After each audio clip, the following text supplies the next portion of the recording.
Hello, welcome to Classic Car Cave.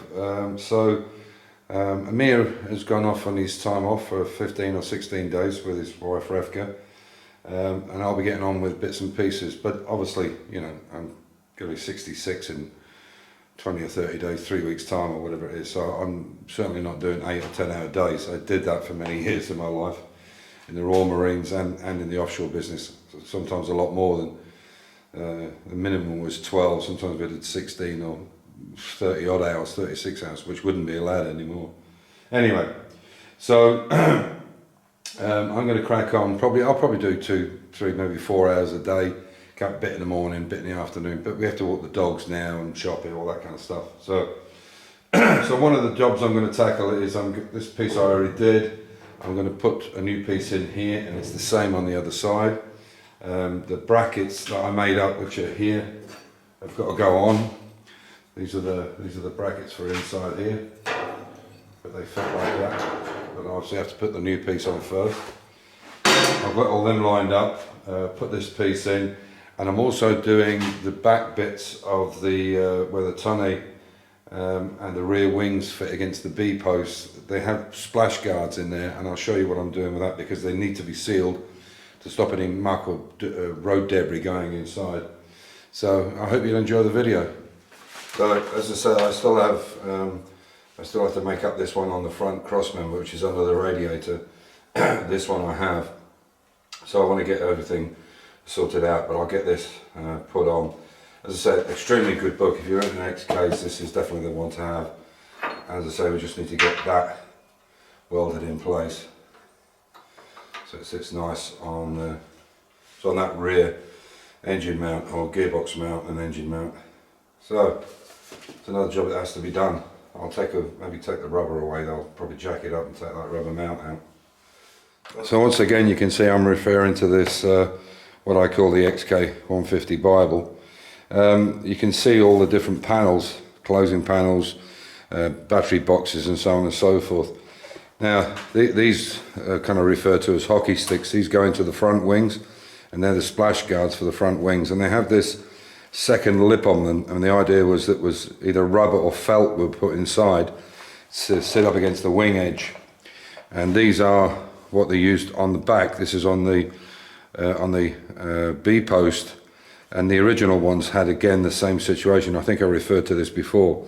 So the copies of them are these. So you can imagine that if you look at that side, okay, you can see, but it doesn't have this double edge on it. The idea now is to use like a windscreen rubber or a rubber that will slide on and then sit up against the side of the wing. So there's no problem there. But you can see that they're flat on the bottom, and this one has this edge on it.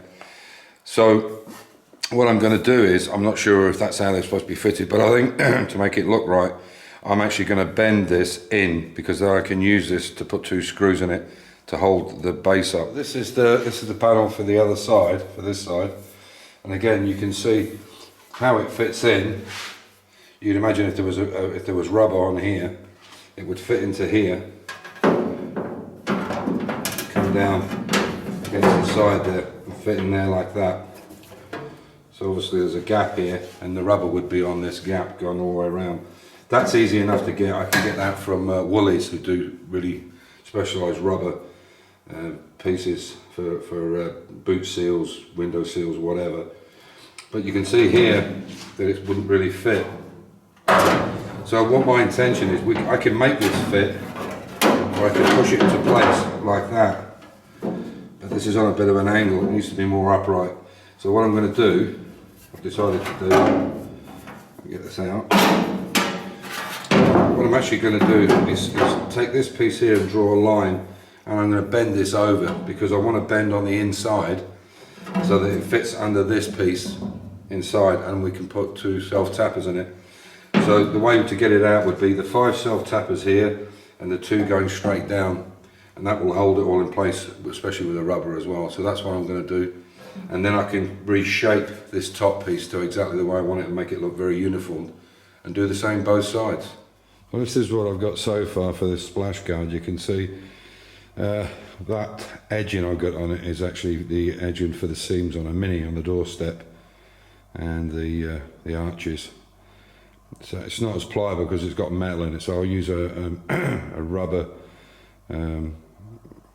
seal, which I'll probably, as I said, I'll get from Woolies.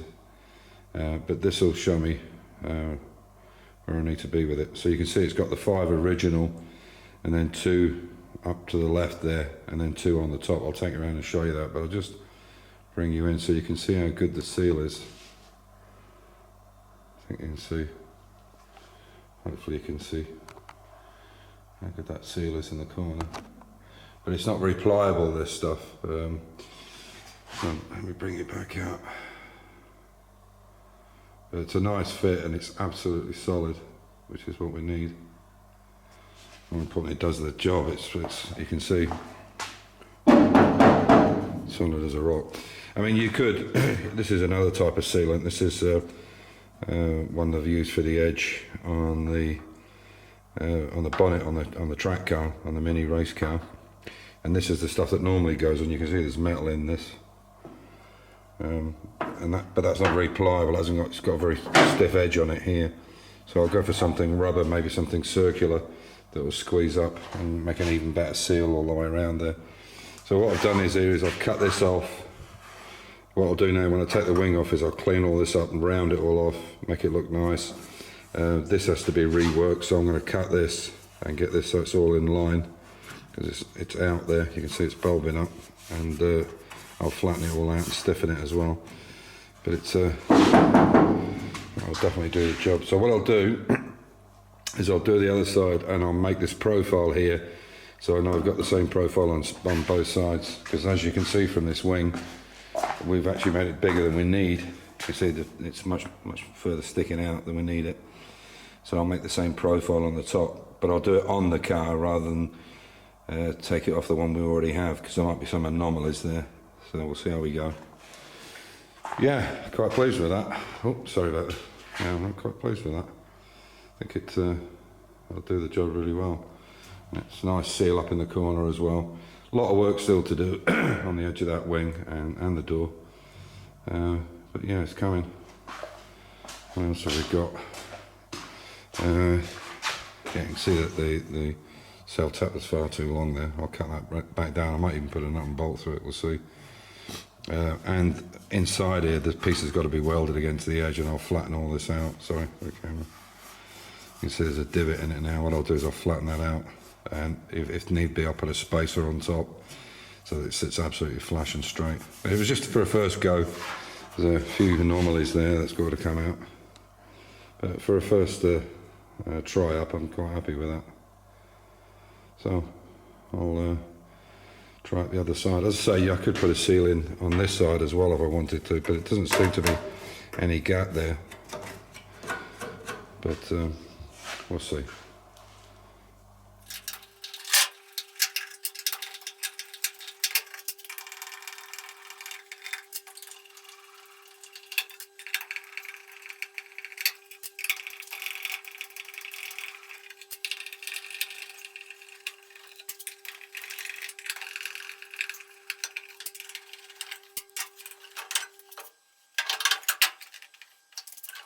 Okay, so you can see there's a bit of an issue here. This end of this wing is not fitting onto the door. The door isn't finished yet, but it's badly out of line.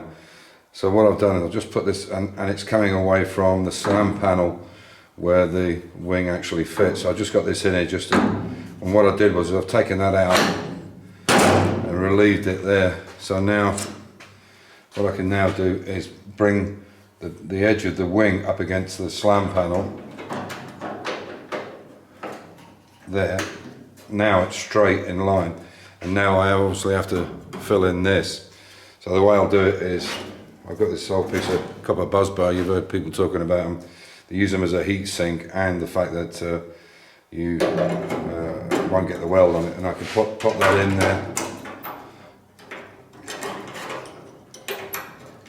Just hold this a bit. I can pop that copper bar in there. A bit more.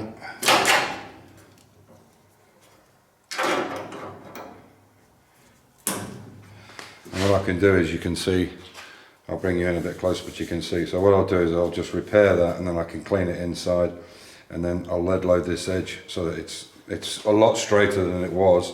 But one thing I have to do is make sure that this is in line. So you can see there it's good, there it's good, but when it gets to the back end it's not.